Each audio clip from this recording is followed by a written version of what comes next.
Howdy folks, let me give you some numbers before I introduce the car.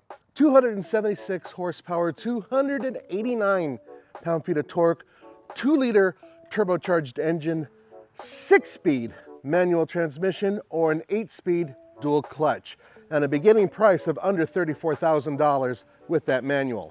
That's what you get with the 2024 Hyundai Elantra N. Not the N line, but the N. I consider this one of the bargains out there in terms of dollar per horsepower and handling. Something to think about. Let's take it for a ride and see what it's like.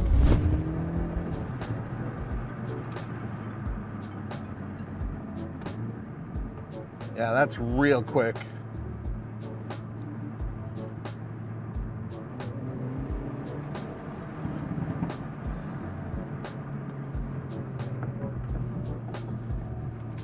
Let's shift it to 3, boom, 3, and 4. Yep, piece of cake.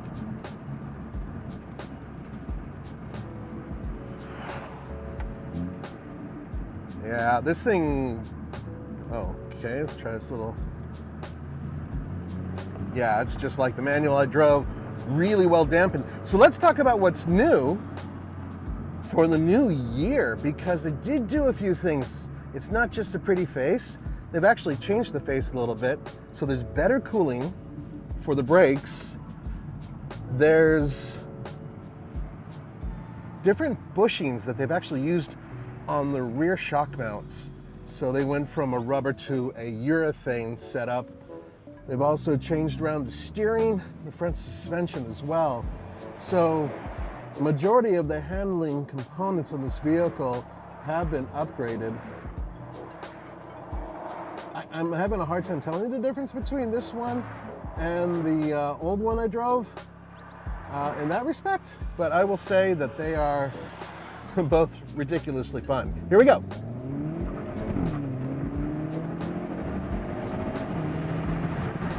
So in track mode, it does not have a problem with letting some of that traction go.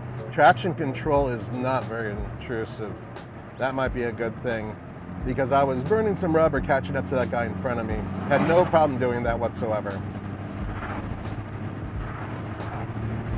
Now if I put up the window,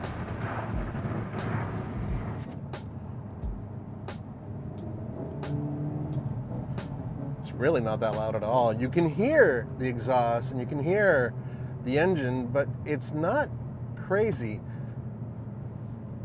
Overall, the road noise is actually fairly well isolated. You can tell a European built this damn thing. I swear to God, it really does.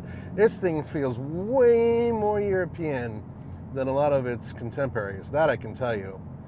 What I mean by that is that if BMW 3 Series had a front-wheel drive variant, this would be very similar to it, at least in terms of performance. The purpose of this car isn't just to be quick around the track, but also to reward you and make it feel like you're driving a fun car. Oh, I love that blip. Yeah, and it manages to do that beautifully. I know these are 10-inch screens, and some of you guys might be yelling about that, because even in other Hyundai products that I've driven, they have been 12.3-inch screens, I believe. But this fills the cockpit just fine. It does the job. Yeah, sure, they could be bigger, but I think it's okay the way it is. From an aerodynamic perspective, you can see why they designed the hood this way. I think it looks cool and kind of sinister, especially if you look at how low that front end actually is. And the most important part, N. Yep, this is a vehicle built specifically for track use and daily use mixed. And I love those types of cars, especially when they're affordable, and that is exactly what this car is. Notice the red line, by the way. Look how it goes all the way from the front. Right up here is basically where it starts. And then if you follow it, it goes all the way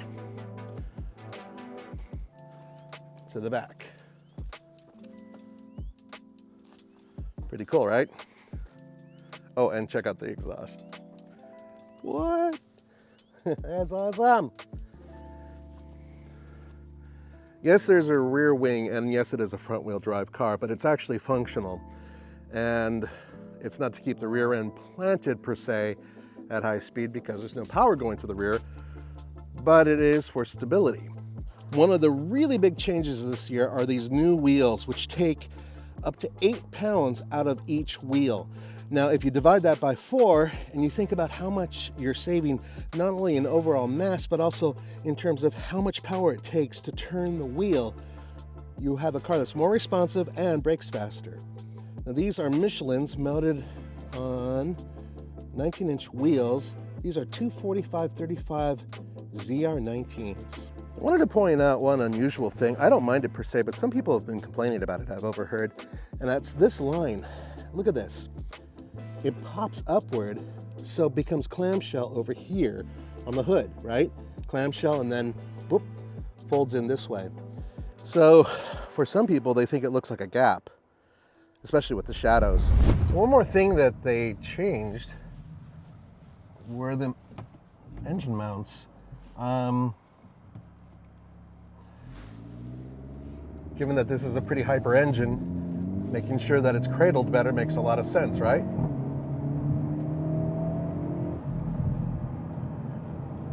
This thing hunkers down, yet it's not heavy on its toes. Nor is it light on its toes, though.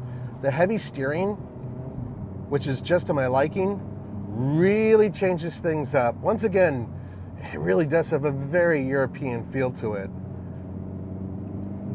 I love the sound.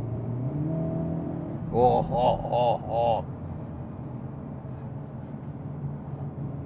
I mean, yeah, they've done a few things to it to make it somewhat augmented, but that's kind of the point.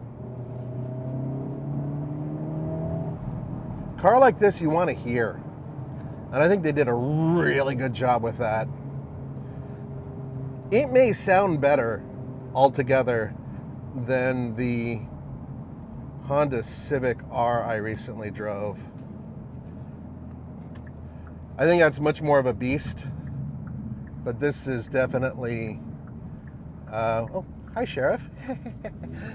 This is far more of a playful character, but more importantly, this is more drivable. I would say that this is a much easier daily driver. I'm sure of it. Its ride is far more composed. It doesn't rattle quite as much. It doesn't hammer you when you go through little potholes, and I have gone through them in both this one and the manual. And yet,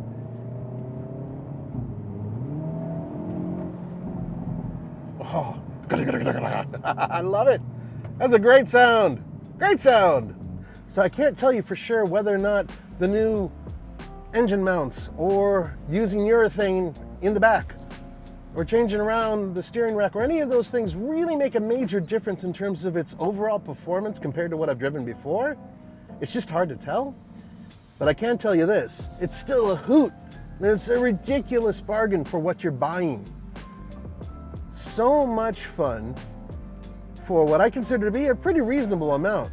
In a day where buying a pickup truck will cost you $50,000 for a basic one, this car is tremendous. And there aren't many of these things left. Only a handful that have a manual transmission as an option. But either option, man, what a fun car to drive. I do recommend it. I'm looking forward to spending a lot more time behind the wheel. And thanks guys for joining me. It's been a hoot. I'll see you next time.